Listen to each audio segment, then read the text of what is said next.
we're in Harlan, Kentucky, for the sentencing hearing of 59-year-old Cletus Robbins Jr.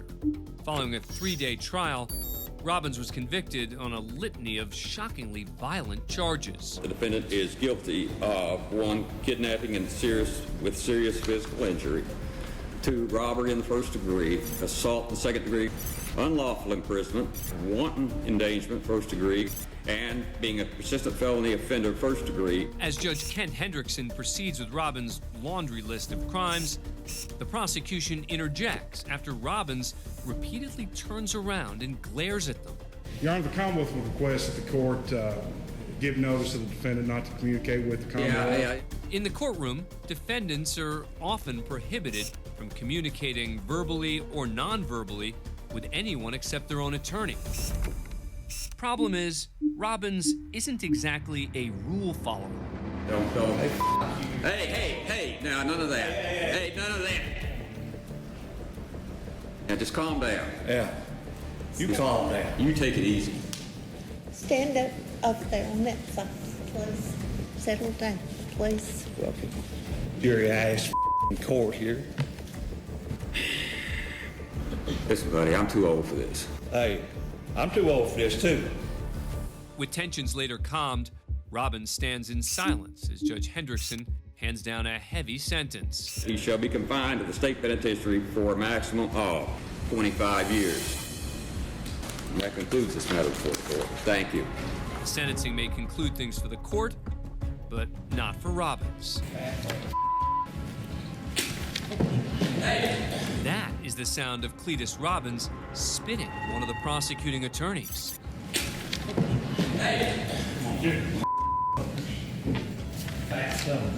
Before he's hauled out of the courtroom, Robbins makes a final threat. You better hold on.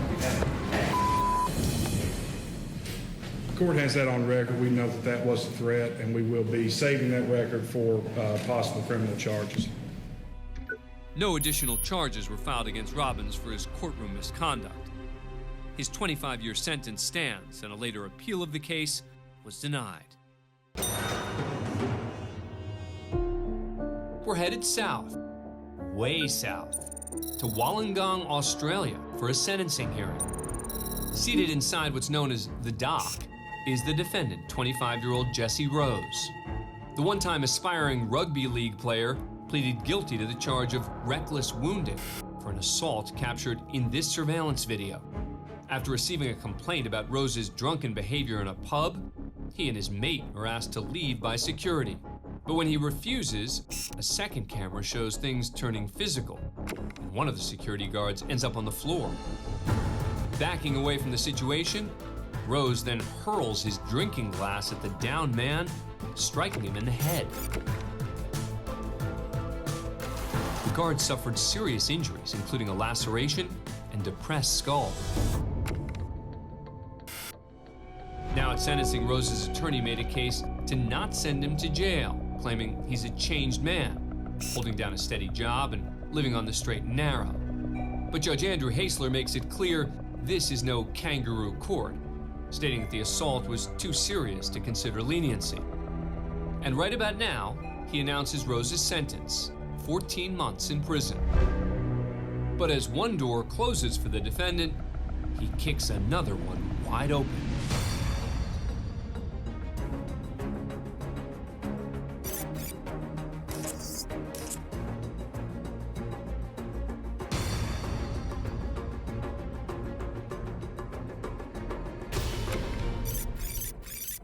Unhappy with his sentence, Rose perhaps channels his rugby days and boots open the divider door. It's unclear what he says to these two security guards. One guard takes a step or two back. After some more jawing, Rose takes things up a notch and throws not one, but 2 chairs at the guards. Those are not folding chairs Rose just tossed. Those are standard office chairs weighing up to 60 pounds, or 27 kilograms in Australia. What you might have missed is this guard who sneaks around the backside of the dock and, like a boomerang, flies back into action. First bobbing and weaving, then going down under for a tackle. With the help of the other guard, Rose is pinned to the floor. His girlfriend can be seen in the rear of the courtroom. Other officers eventually enter, get Rose to his feet, and escort him out. For his courtroom tantrum, Jesse Rose was charged with property damage and assaulting a law enforcement officer. An additional 8 months was added to his original 14-month sentence.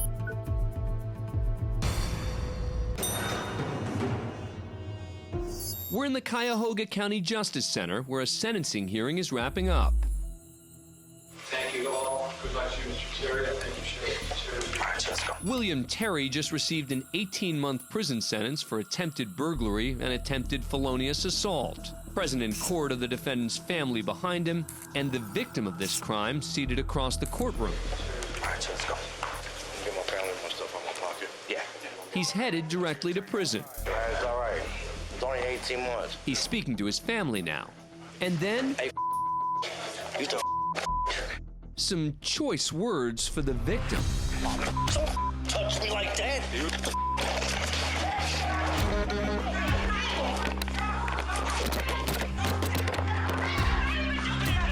Two court deputies try to subdue the handcuffed defendant.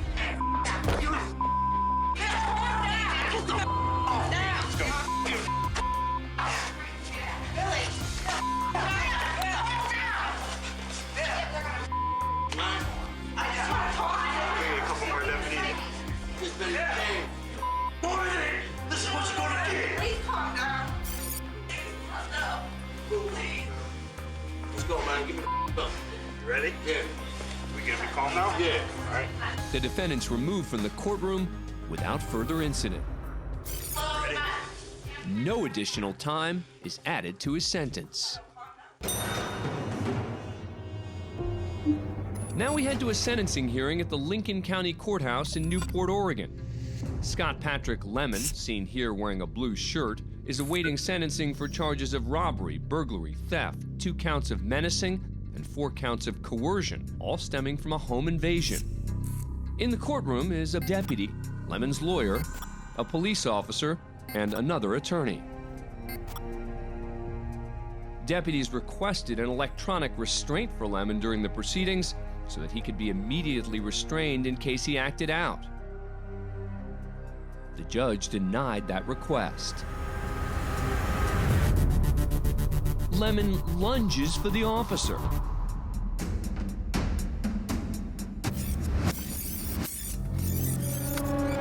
If we take a closer look, it appears that Lemon attempts to grab the officer's weapon. Fortunately for everyone, he's quickly taken down. Lemon has attempted escape added to his list of charges. He's currently serving a minimum of 7 years in prison.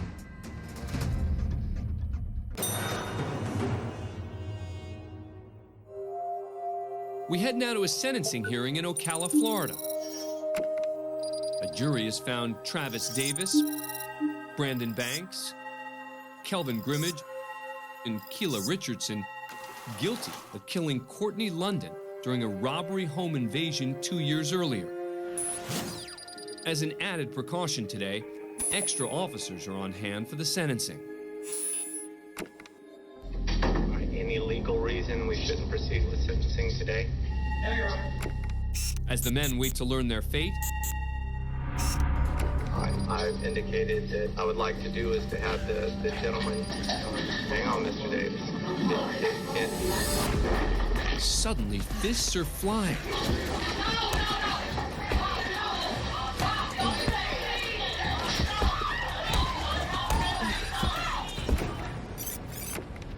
It appears a court officer attempts to handcuff Travis Davis, but Davis refuses to cooperate. Another court officer quickly jumps in to assist. Hang on, Mr. Davis. Meanwhile, a third court officer attempts to handcuff Grimmage, but that doesn't go any better, and total chaos ensues. Richardson's already been cuffed and is ushered away from the melee. Davis's lawyer, Daniel Hernandez, isn't so lucky. With the situation seemingly out of control, another court officer steps in with a taser.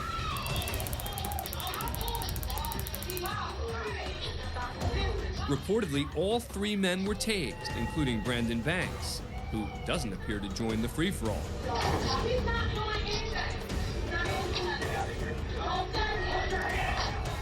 One of the court officers appears to instruct everyone to clear the courtroom.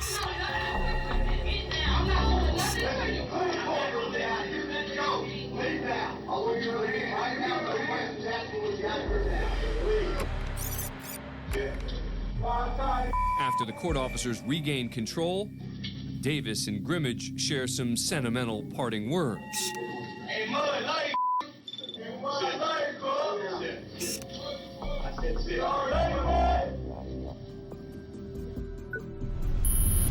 All 4 defendants were convicted of first-degree murder and sentenced to life without parole. Good afternoon, Your Honor. Good afternoon, Stephanie Rivkowski. We go to the Berea Municipal Court in Berea, Ohio. The sentencing hearing of 42-year-old Stephanie Rivkowski. Mr. Rivkowski, am I saying that correctly? Yes, you are. Rivkowski was caught stealing from a local Walmart, which resulted in a theft conviction. Today, she and her attorney are hoping Judge Mark Comstock doesn't issue any jail time. First of all, $150 fine plus cost if that's suspended. And then 180 days in jail. I'll credit 1 day served. However, I will start that today. 6 months in jail starting today is not the outcome Rivkowski was looking for. So she quickly appeals to the judge.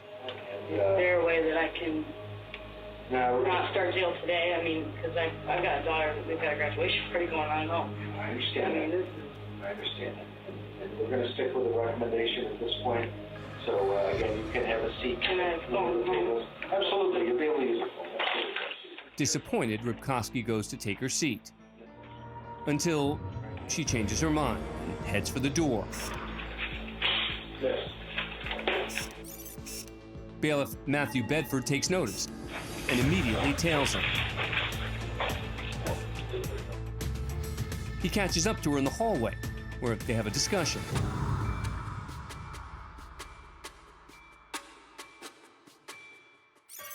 Rivkowski bides her time by taking a seat.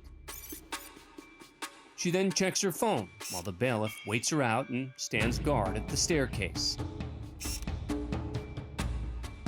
Acting casual, she wanders over to the bailiff while on the phone, and then slips behind him.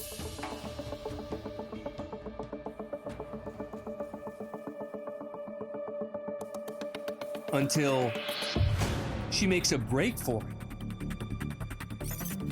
She quickly makes her way down 2 flights of stairs and out the front doors, with the bailiff right behind her.